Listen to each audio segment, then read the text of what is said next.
मैं रामेपाल sir education hub YouTube के माध्यम से आज मैं 10th क्लास का मैथ में ज्यामिति शुरू करने जा रहा हूँ।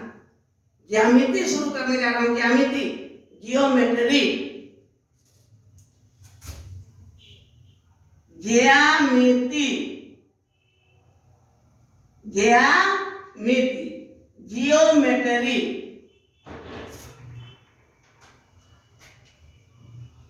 जियोमेट्री, ज्यामिति शुरू करने जा रहा हूँ। ज्यामिति, ज्यामिति का संधि विच्छेद होता है ज्या जोड़ मिति, ज्या जोड़ मिति, ज्यामिति, ज्या जोड़ मिति, ज्यामिति। ज्या का अर्थ है भूमि या पृथ्वी, ज्या का अर्थ है भूमि या पृथ्वी। मिति का अर्थ है माप। ज्यामिति, ज्या जोड़ मिति, ज्या जोड़ मिति। ज्या का अर्थ है भूमि या पृथ्वी, मिति का अर्थ है माप। अर्थात ज्यामिति गणित का वह भाग है, अर्थात ज्यामिति गणित का वह भाग है जिसके द्वारा भूमि या पृथ्वी का माप लिया जाता है। ज्यामिति गणित का वह भाग है, ज्यामिति गणित का वह भाग है जिसके द्वारा भूमि या पृथ्वी का माप लिया जाता है। ज्यामिति गणित का वह भाग है जिसके द्वारा भूमि या पृथ्वी का माप लिया जाता है। ज्यामिति से 4 तरह का प्रश्न पूछा जाता है। ज्यामिति से 4 तरह का प्रश्न पूछा जाता है। एक थ्योरम,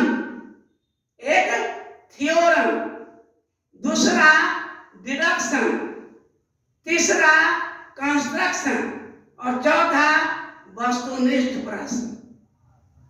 एक नंबरी, क्या समझ में आया? पहला थ्योरम,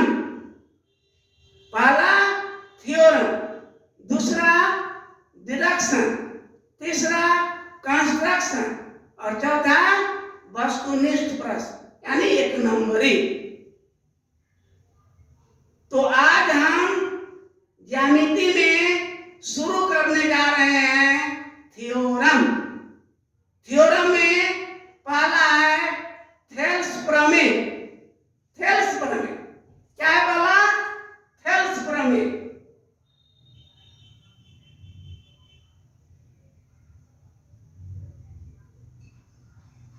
थेल्स प्रमेय यह शुरू करने जा रहे हैं। तो थेल्स प्रमेय है क्या? थेल्स प्रमेय क्या है? किसी त्रिभुज में एक भुजा के समानांतर खींची गई सरल रेखा, एक भुजा के समानांतर खींची गई सरल रेखा अन्य दो भुजाओं को एक ही अनुपात में विभाजित करती है। किसी त्रिभुज में एक भुजा के समानांतर खींची गई सरल रेखा अन्य दो भुजाओं को एक ही अनुपात में विभाजित करती है। यह थ्योरम का लाइन है, यह सूत्र है। ये इसको एकदम याद कर लेना है, हमेशा के लिए याद कर लेना है। कोई भी किसी भी किताब में रहेगा थेल्स प्रमेय यही लिखेगा। थ्योरम नंबर तो बीटीसी में कुछ है, तो भारतीय भवन में कुछ है, लेकिन थेल्स प्रमेय कहीं भी रहेगा तो यही रहेगा कि किसी भी त्रिभुज में एक भुजा के समानांतर खींची गई सरल रेखा अन्य दो भुजाओं को एक ही अनुपात में विभाजित करती है। ये हमारा थेल्स प्रमेय है, यह थ्योरम का सूत्र है। अब इसको हम साबित करेंगे। कैसे करेंगे इसको देखिए।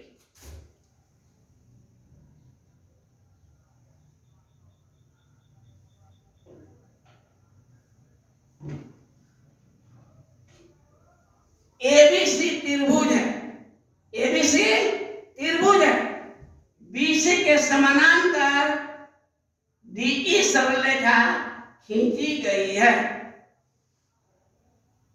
क्या समझे इसमें? माना कि त्रिभुज एबीसी में बीसी के समानांतर डीई सरलरेखा खींची गई है। माना कि त्रिभुज एबीसी में बीसी के समानांतर डीई सरलरेखा खींची गई है। साबित करना है, तब लिखेंगे साबित करना है, साबित करना है कि, साबित करना है कि एडी बटा डीबी बराबर एई बटा ईसी। ये हमको साबित करना है। थ्योरम में लाइन से दो बात लिखा जाता है, क्या साबित करना है और क्या किया हुआ है। तो थ्योरम का लाइन से, माना कि त्रिभुज एबीसी में बीसी के समानांतर डी सरलरेखा खींची गई है। साबित करना है एडी बटे डीबी बराबर एई बटे ईसी। इसके बाद होगा रचना। रचना रचना रचना में क्या हुआ कि डी से डीएम लंब, डी से डीएम लंब एसी पर,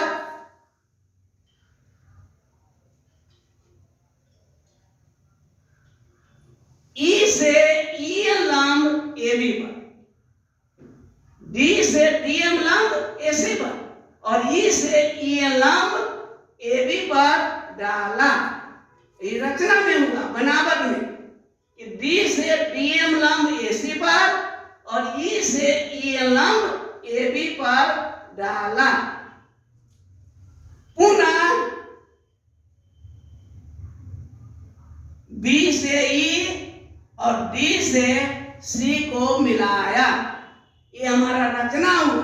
एक बार और रचना को समझ ले कि डी से डीएम लंब एसी पर और ई से ईएन लंब एबी पर डाला। बी से ई और सी से डी को मिलाया। यह रचना। अब इसके बाद प्रमाण।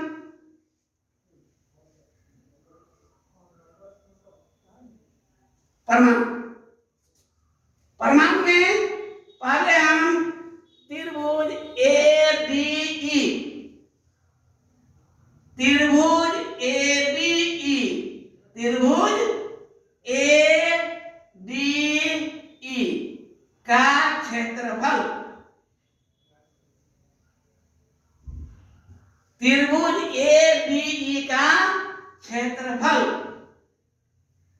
1/2 गुने आधार गुने संगत शीर्षलंब।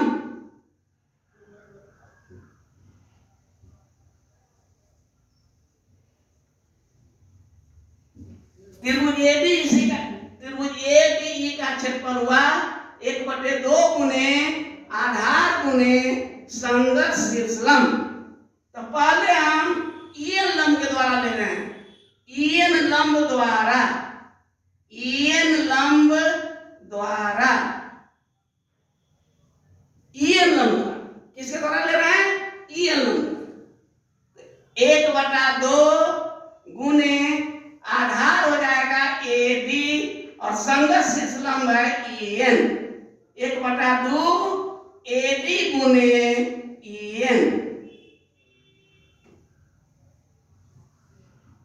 एरिया ऑफ इसी त्रिभुज क्षेत्रफल को शॉर्ट में लिखेंगे एरिया। एरिया हुआ ए आर ई ए, लेकिन शॉर्ट में लिखते हैं ए आर त्रिभुज A D E. Area of त्रिभुज ए डी ई बराबर 1/2 ए डी गुने ई एन। एरिया ऑफ त्रिभुज ए डी बराबर हुआ 1/2 गुने ए डी गुने EN। अब area of BDE, area of त्रिभुज BDE इज इक्वल टू 1/2 आधार, आधार में आ जाएगा DB, फॉर्मूला वही है 1/2 गुने आधार गुने संगत शीर्षलंब, संगत शीर्षलंब 1/2 गुने आधार DB, आधार है DB गुने संगत शीर्षलंब EN, संगत शीर्षलंब हो गया EN।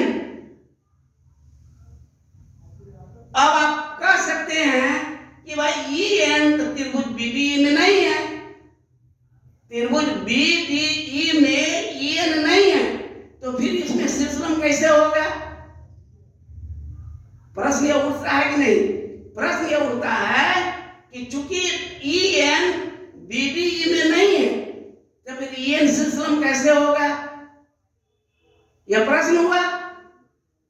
तो इसको हम इस तरह समझे, त्रिभुज कोण के विचार से त्रिभुज 3 तरह का होता है, न्यून कोण, अधिकोण, समकोण। न्यून कोण, अधिकोण, समकोण। न्यून कोण त्रिभुज में एक न्यून कोण त्रिभुज है, कौन त्रिभुज है? न्यून कोण। ये अधिकोण त्रिभुज है और ये समकोण त्रिभुज है। 3 त्रिभुज हुआ, न्यून कोण, अधिकोण, समकोण। न्यून कोण त्रिभुज में लंब डालेंगे तो ये लंब अंदर में आएगा, लंब अंदर में आएगा। और ये अधिकोण त्रिभुज में लंब डालेंगे तो ये लंब बाहर में आएगा, देखिए बाहर में आएगा। और समकोण त्रिभुज में लंब डालेंगे तो ये लंब इसी पर आएगा, क्योंकि यह लंबवत है ही। तो 3 तरह का त्रिभुज हुआ, न्यून कोण, अधिकोण, समकोण। न्यून कोण त्रिभुज में लंब अंदर में आता है, अधिकोण त्रिभुज में लंब बाहर में। तो इस तरह से यहाँ पर ये अधिकोण त्रिभुज है, BDE अधिकोण त्रिभुज है, इसलिए इसका लंब बाहर में। अब समझ में आई कि EN इसका शीर्षलंब होगा, क्योंकि यह अधिकोण त्रिभुज है और अधिकोण त्रिभुज में लंब बाहर में होगा।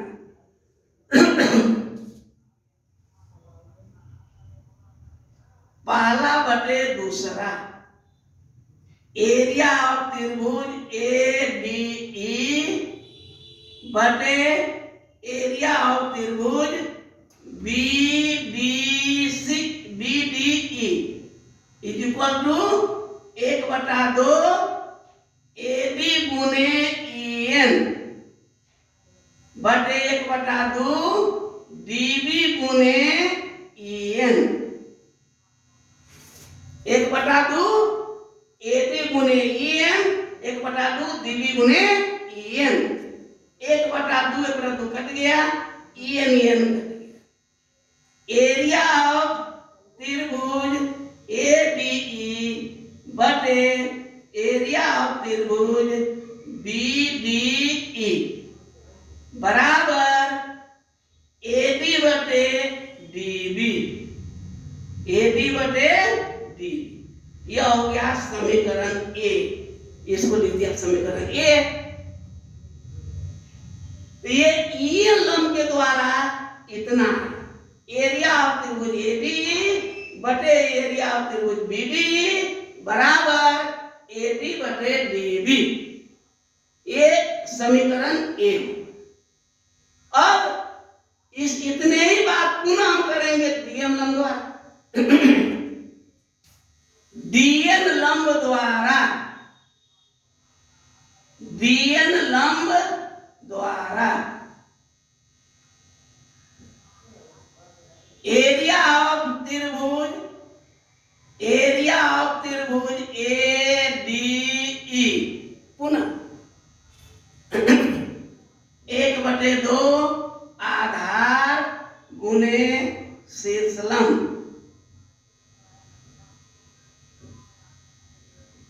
1/2 अब आधार होगा AE, ऊंचाई हुआ शीर्षलंब DM, AE गुने DM। 1/2 AE गुने DM। एरिया ऑफ त्रिभुज CDE, CDE बराबर 1/2 आधार गुने शीर्षलंब। एरिया ऑफ CD हो गया 1/2 आधार गुने शीर्षलंब। ये बराबर हुआ 1/2 EC गुने DM। यह हो गया समीकरण 4। देखें, एरिया ऑफ त्रिभुज AD बराबर 1/2 AE गुने DM। एरिया ऑफ त्रिभुज CD बराबर 1/2 EC गुने DM। तीसरा बटे चौथा, एरिया ऑफ त्रिभुज ADE बराबर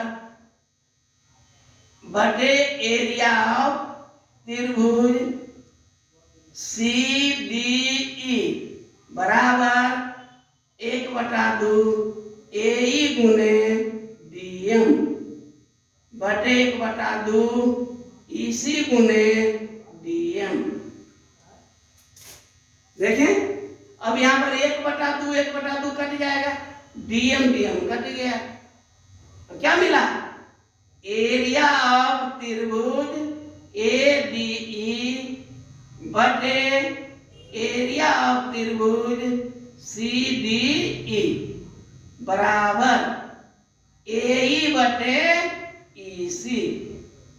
यह हो गया समीकरण B। एरिया ऑफ त्रिभुज ADE बटे एरिया ऑफ त्रिभुज CDE बराबर AE बटे EC। ये समीकरण B हुआ और ये समीकरण A है। अभी दोनों की तुलना करें, हम क्या देख रहे हैं? तो area of ADE, area of ADE बटे एरिया ऑफ BDE और एरिया ऑफ AD बटे एरिया ऑफ CDE। तो AD तो मिल रहा है, लेकिन ये BDE है और CDE। इसको हम क्या करेंगे? तो हम जानते हैं कि एक ही आधार और एक ही समानांतर रेखा के बीच बने त्रिभुज के क्षेत्रफल आपस में बराबर होते हैं। एक ही आधार और एक ही समानांतर रेखा के बीच बने समानांतर त्रिभुज के क्षेत्रफल आपस में बराबर होते हैं। तो यहाँ एक ही आधार DE, एक ही आधार DE तथा एक ही समानांतर रेखा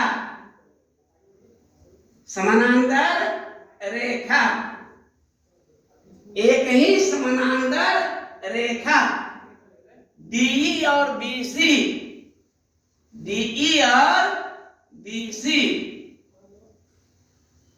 के मध्य स्थित होने के कारण एक ही आधार D और एक ही समानांतर रेखा DE और BC के मध्य स्थित होने के कारण एरिया ऑफ त्रिभुज BDE बराबर एरिया ऑफ त्रिभुज CDE, CDE इसको लिखेंगे समीकरण C, समीकरण C। एरिया ऑफ त्रिभुज BDE बराबर एरिया ऑफ त्रिभुज CDE, ये हो गया समीकरण C। A, B और C से, A, B और C से, A, B और C से एरिया ऑफ त्रिभुज ADE बटे एरिया ऑफ त्रिभुज BDE बराबर एरिया ऑफ त्रिभुज ADE बटे एरिया ऑफ त्रिभुज CDE। इसलिए देखिए जब ये LHS और इसका LHS बराबर हो गया तो राइट हैंड साइड बराबर हो गया। इसलिए AD बटा BB बराबर AE बटा EC, ये प्रूव हो गया।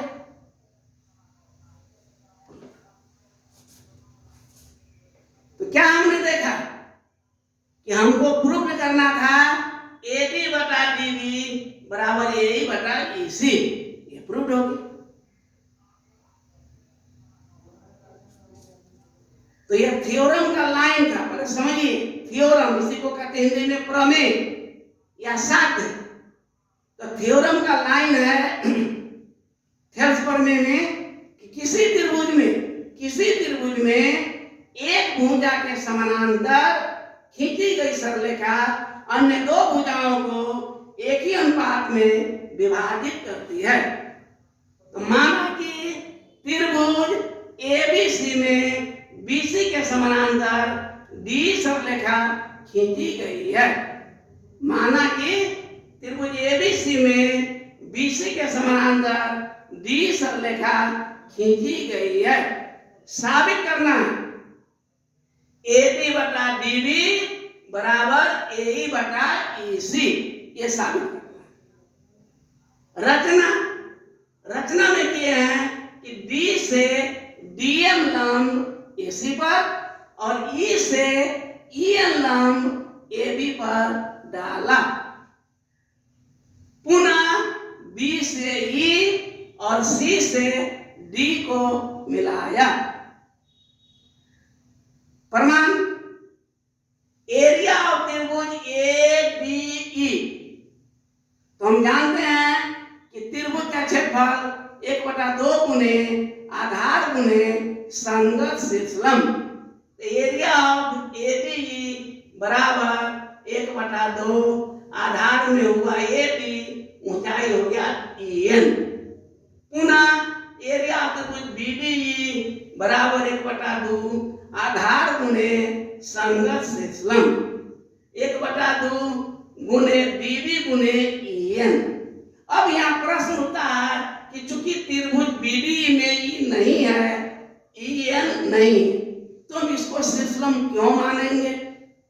तो इसके लिए हमने बताया कि चूंकि ये न्यूनकोण त्रिभुज है या अधिकोण त्रिभुज है, अधिकोण त्रिभुज में लंब बाहर में आता है। ABC त्रिभुज में लंब मान लीजिए AP1, ये लंब बाहर में और निम्नकोण में AP अंदर में। तो चूंकि यहाँ पर अधिकोण त्रिभुज है इसलिए लंब बाहर में है। तो यहाँ पर हुआ 1/2 DB गुने EN। अब पहला बटे दूसरा किए एरिया ऑफ त्रिभुज AD बटे एरिया ऑफ त्रिभुज BD बराबर 1/2 AD गुने EN, 1/2 DB गुने EN। 1/2 कट गया, EN कट गया, आ गया AD बटे DB। ये पहला समीकरण हुआ, ये समीकरण ये इसको मान लिया। पुनः इसी आधार जितना बात हुआ EN लंब द्वारा उतने फिर हो जाएगा DM कि एरिया ऑफ त्रिभुज AD बराबर 1/2 आधार गुने शीर्षलम 1/2 गुने ए गुने डीएम। पुनः area of C D E 1/2 आधार में हुआ ईसी, शीर्षलम हुआ डीएम। तो तीसरा बटे चौथा एरिया ऑफ त्रिभुज एडी बटे एरिया ऑफ त्रिभुज सीडी बराबर 1/2 ए गुने डीएम 1/2 ईसी गुने डीएम। 1/2 कट गया, डीएम डीएम कट गया।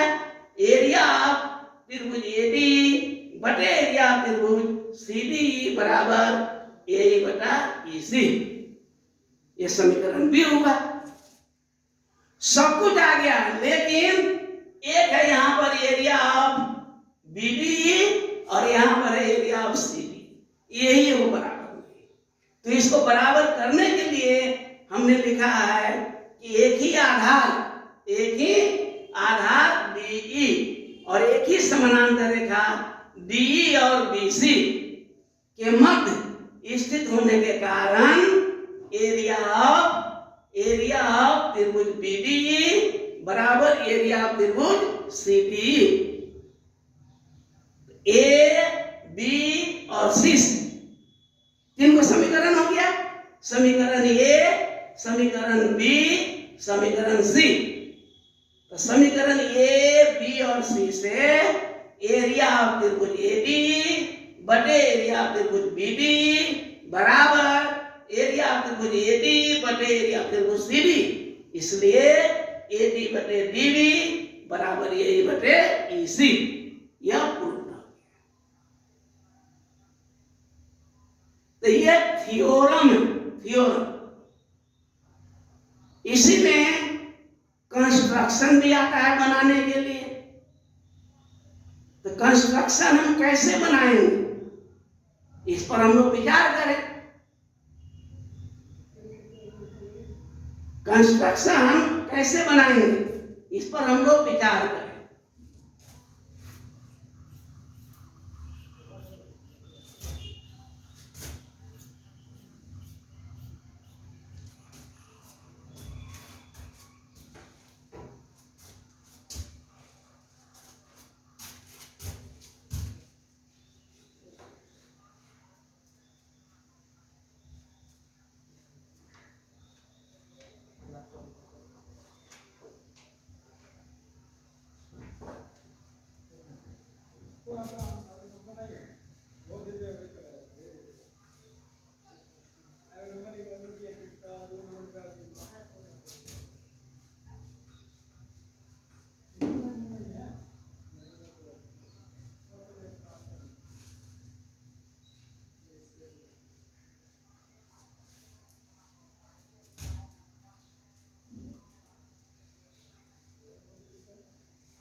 कंस्ट्रक्शन इसका हिंदी है बनावट या रचना। कंस्ट्रक्शन का हिंदी क्या हुआ, बनावट या रचना।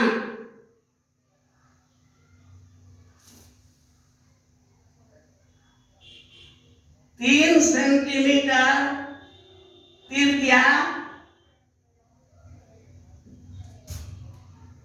वाली वृत्त, 3 सेंटीमीटर त्रिज्या वाली वृत्त के केंद्र से 10 सेंटीमीटर के केंद्र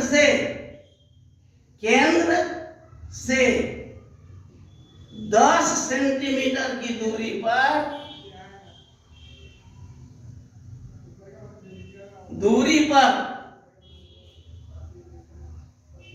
स्थित बिंदु से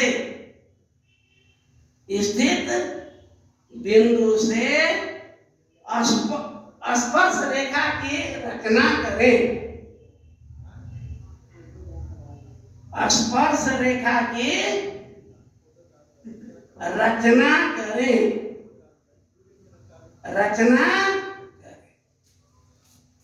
ये प्रश्न है कि 3 सेंटीमीटर त्रिज्या वाले वृत्त के केंद्र से 10 सेंटीमीटर की दूरी पर स्थित बिंदु से स्पर्श रेखा की रचना करें। अब इसकी रचना हम कैसे करेंगे? तो सबसे पहले हम 3 सेंटीमीटर त्रिज्या का एक वृत्त खींचेंगे। 3 सेंटीमीटर प्रकार से 3 सेंटीमीटर ले लेंगे और एक वृत्त खींचेंगे। इस ढंग से एक वृत्त खींचेंगे 3 सेंटीमीटर त्रिज्या लेकर। कितना त्रिज्या लिया? 3 सेंटीमीटर, यह केंद्र है और केंद्र से 3 सेंटीमीटर त्रिज्या लिया। कितना त्रिज्या लिया है? 3 सेंटीमीटर। तो 3 सेंटीमीटर त्रिज्या का वृत्त लिया है, केंद्र लिया है, त्रिज्या वृत्त खींच दिया। इसका त्रिज्या 3 सेंटीमीटर। कितना त्रिज्या है? 3 सेंटीमीटर। और केंद्र से हम नाप लेंगे कितना? 10 सेंटीमीटर। केंद्र से नाप लेंगे कितना? 10 सेंटीमीटर की दूरी पर एक बिंदु P है। केंद्र से 10 सेंटीमीटर, कितना नापा है? 10 सेंटीमीटर। और यहां से इस वृत्त पर स्पर्श रेखा की रचना करना है। तो हम स्पर्श रेखा की रचना कैसे करेंगे इसको समझें। तो सबसे पहले हम क्या करेंगे? ये 10 सेंटीमीटर जो रेखा हुआ OP केंद्र से 10 दूरी पर है, इसको हम समद्विभाजित करेंगे। समद्विभाजित करने का तरीका क्या है कि एक चाप लेंगे जो आधा से अधिक होगा। मान लिया आधा इतना हुआ, आधा से अधिक ले लिया इतना। और एक चाप लेकर यहां से इधर भी काटेंगे, इधर भी काटेंगे, और इसी चाप से भी यहां से इधर इधर काटेंगे। तो इस तरह से यह जब चाप लेंगे इस ढंग से, यहां से ऐसे चाप लेंगे, फिर यहां से इसी पर लेंगे, यहां कट जाएगा और यहां एक ही चाप लेंगे, आधा से अधिक लेंगे। देख लीजिए यहां पर यह O है, OP है। OP मान लिया 10 सेंटीमीटर है, तो आधा होगा 5 सेंटीमीटर, तो 5 सेंटीमीटर से थोड़ा अधिक लिया, इतना चाप ले लिया और एक इधर काटा, फिर इधर काटा, फिर इसी चाप से यहां